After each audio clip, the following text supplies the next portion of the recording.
puntland waxay aad u wiiqday maalinba maalinta ka dambaysana sii wiiqaysaa dowladnimadii soomaaliya soomaaliya in ay dowlad noqoto haddee deegaanka ugu weyn aadka u hortaagan waa iyaga wey de waxay diideen cududii soomaaliya in la mideeyo iyagaa tusaalaha khaldan ee xun bixinaya oo ciidan soomaaliya oo mid ah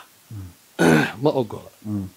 soomaaliya in cunaqabataynta hubka laga qaado waa ay diideen deymankii in laga cafiyo waa ay diideen kibir ah annagu ma naqaanaba wax la yidhaahdo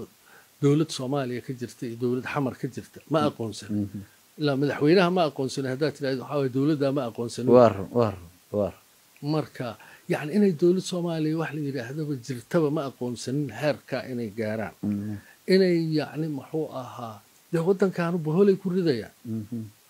waddankan waa burburinayaan waa baabi'inayaan hadda waxay wadaan